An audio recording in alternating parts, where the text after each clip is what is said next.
বিশ্বকাপ মিশন শেষে ফিরল বাংলাদেশ দল। ব্যাটারদের এমন দুর্দশা আগে দেখেননি তাসকিন। আমি ক্রিকেট খেলার পরে বাংলাদেশ টিমের হয়ে লাস্ট 10 বছর ধরে প্রায় খেলতেছি, তো কখনো এরকম লম্বা ব্যাটিংয়ে ব্যাট টাইম দেখিনি। আশা করি এটা খুব দ্রুতই কেটে উঠবে। ফ্লাইট জটিলতা কাটিয়ে 6 ঘন্টা পর ফাইনাল ভেন্যু বার্বাডোসে দক্ষিণ আফ্রিকা। বিশ্বকাপে ভারতকে সুবিধা দেওয়ার অভিযোগ ইংলিশদের। কোপা আমেরিকায় কাল প্যারাগুয়ের বিপক্ষে নামছে ব্রাজিল। শেষ আটের স্বপ্ন বাঁচিয়ে রাখার চ্যালেঞ্জ সাবেক চ্যাম্পিয়নদের।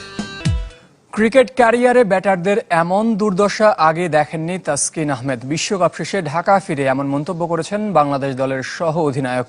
বিশ্বমঞ্চে ব্যর্থতার দায় স্বীকার করে নিয়েছেন এই পেসার। জানিয়েছেন প্রত্যাশা অনুযায়ী পারফর্ম করতে পারেননি দুই সিনিয়র ক্রিকেটার সাকিব ও মাহমুদুল্লাহ। ক্লান্ত পরিশ্রান্ত, তবে ওসবের চেয়ে রাজ্যের হতাশায় নিমজ্জিত টিম বাংলাদেশ।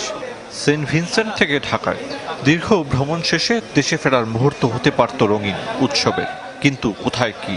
কোনো মতে বিমানবন্দর ছেড়ে যেতে পারলেই বেঁচে যায় নাজমুল শান্তর দল। আন্তর্জাতিক ক্রিকেটে এক যুগের পথ চলায় সেমিতে আফগানিস্তান, ওদের কাছে হেরে সমালোচনার মুখে চন্দিকা হাথুরু সিংহের শিষ্যরা। বিশ্বকাপ ব্যর্থতার দায় স্বীকার করে নিয়েছে অকপটে। পজিটিভ আছে, বাট নেগেটিভের সংখ্যাটা একটু বেশি, কিন্তু আসলে সবার মধ্যে আমরাও একটু হতাশ।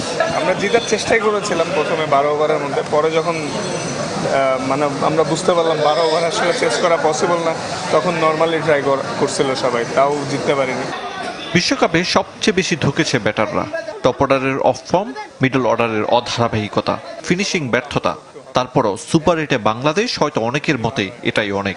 ব্যাটিং ইউনিট নিয়ে তাসকিনের ব্যাখ্যা আর কি হতে পারে। এত লম্বা কখনোই আমি ক্রিকেট খেলার পরে বাংলাদেশ টিমের হয়ে লাস্ট 10 বছর ধরে প্রায় খেলতেছি, তো কখনোই এরকম লম্বা ব্যাটিংয়ে ব্যাট টাইম দেখিনি। আশা করি এটা খুব দ্রুতই কেটে উঠবে ইনশাল্লাহ। সমর্থকদের কাঠগড়ায় সাকিব মাহমুদুল্লাহর মতো ক্রিকেটারও। দুই সিনিয়র প্রত্যাশা অনুযায়ী পারফর্ম করতে না পারায় তৈরি হয়েছে সংকট। এত সব অপ্রাপ্তির মাঝে বোলারদের পারফরমেন্সে তৃপ্ত পেস ইউনিটের নেতা তাসকিন। তানজিম, সাকিব, রিশাদ এরা লিডিং উইকেট টেকারদের মধ্যে টপ 5-এর মধ্যে ছিল, আর রিশাদ স্টিল আছে। দুইজন সিনিয়র খেলোয়াড়ের অফ ফর্ম আমাদের দলে, তারা অফ ফর্মে না থাকে অবশ্যই আমাদের ইফেক্ট করেছে। একদিন আগে ঢাকায় ফিরেছেন সাকিব আল হাসান। দলের সঙ্গে ফেরেননি লিটন দাস ও সৌম্য সরকার। 19 জুলাই ঢাকায় আসবেন কোচিং স্টাফের সদস্যরা। হারের তিক্ততা নিয়ে আপাতত বিশ্রামে ক্রিকেটাররা। আরিফুল ইসলাম, চ্যানেল 24, ঢাকা। বাংলাদেশ এবারের বিশ্বকাপে সবাইকে হতাশ করেছে, মনে করেন কিংবদন্তি ক্রিকেটার স্যার ক্লাইভ লয়েড। ক্রিকেটে উন্নতি করতে হলে টেস্টে মনোযোগ বাড়ানোর পরামর্শ দিয়েছেন তিনি। তার চোখে টি-20 প্রদর্শনীর মঞ্চ, আর টেস্ট ক্রিকেট সত্যিকারের পরীক্ষা। বার্বাডোস থেকে রিজওয়ানুজ্জামানের রিপোর্ট। ৭৯ বছর বয়সেও ক্রিকেট তার ধ্যান জ্ঞান। ওয়েস্ট ইন্ডিজের সাফল্য পুরুষ, নানা পরিচয়ে নানাভাবে জড়িয়েছিলেন ক্যারিবিয়ান ক্রিকেটে।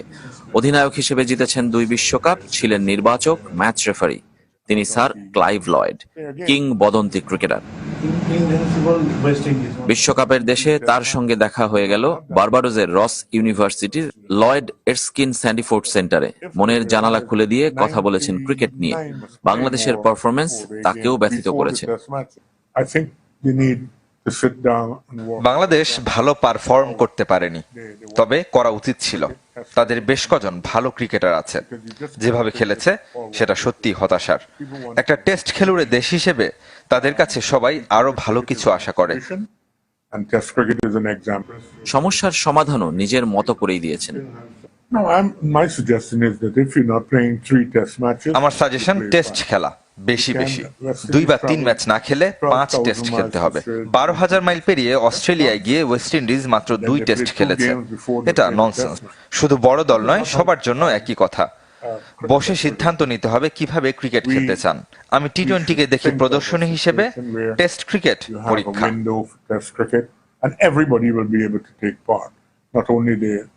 একা হাতে প্রথম ওয়ানডে বিশ্বকাপ জিতিয়েছেন ওয়েস্ট ইন্ডিজকে। পরের আসরেও তার নেতৃত্বে চ্যাম্পিয়ন ক্যারিবিয়ানরা। সাফল্যের রহস্য আরও একবার মনে করিয়ে দিয়েছেন, যেটা শিক্ষা হতে পারে বাংলাদেশের জন্য।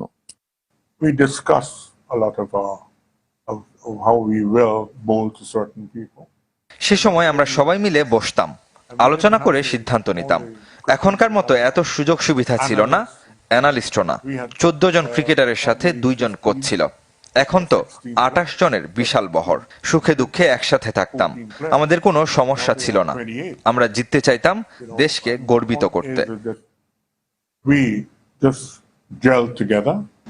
সেই দলের স্যার গ্যারফিল্ড সোবার্স ক্লাইভের অল টাইম ফেভারিট, আর বর্তমান প্রজন্মে Virat Kohli. Sir Garfield Sobers আমার সব সময়ের পছন্দ। তার সাথে ব্যাটিং করা আনন্দের।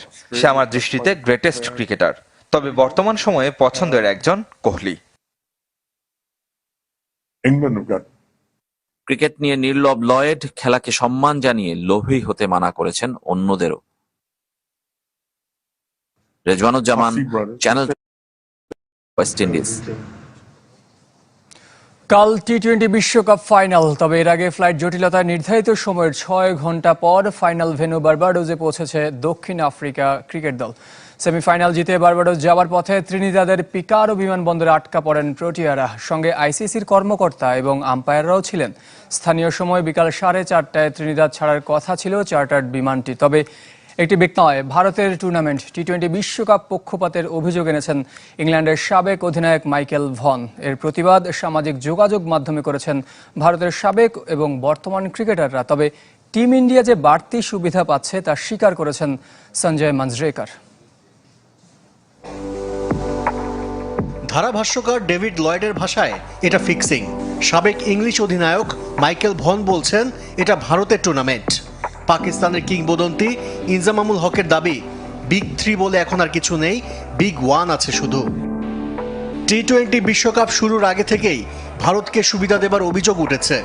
টুর্নামেন্ট যত সামনে গিয়েছে অভিযোগগুলো আরও তীক্ষ্ণ হয়েছে। বিশেষ করে সাবেক ইংলিশ ও পাকিস্তানি ক্রিকেটাররা একের পর এক ষড়যন্ত্র তত্ত্ব বের করছেন। মাইকেল ভন সবচেয়ে সোচ্চার, যেখানেই মুখ খুলছেন আইসিসির দ্বিচারিতার কথা তুলে ধরছেন ইংল্যান্ডের সাবেক অধিনায়ক। I get that money's a big play in the world of cricket. তারা যেখানে চায় সেখানে খেলছে। তারা আগে থেকে জানতো সেমিফাইনাল কোথায় হবে।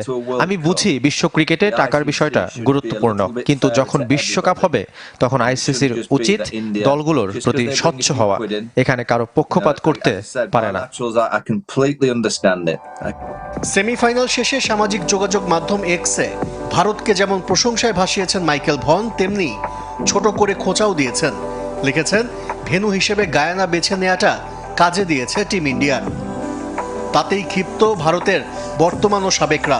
হরভজন সিং আর রবিচন্দ্রন অশ্বিনরা পাল্টা আক্রমণ করতে পিছপা হননি। ভারত অধিনায়ক রোহিত শর্মাও এ প্রশ্নের মুখোমুখি হয়েছেন, যদিও সুবিধা পাবার কথা মেনে নেননি। তবে আরেক সাবেক ভারতীয় ক্রিকেটার ও ধারাভাষ্যকার সঞ্জয় মাঞ্জরেকর অবশ্য স্বীকার করে নিয়েছেন। সুবিধা দেওয়া হয়েছে, এটা স্পষ্ট। রোহিতকে মানতেই হবে। সে বলতে পারবে না যে এটা তাদের কাজ সহজ করে দেয়নি। নকআউট পর্বে ভারতের জন্য মূল সমস্যা। তবে আপনি যখন আগে থেকে জানবেন যে সেমিফাইনাল হবে গায়ানায়, তখন আপনি স্কোয়াডে রাখবেন 4 স্পিনার।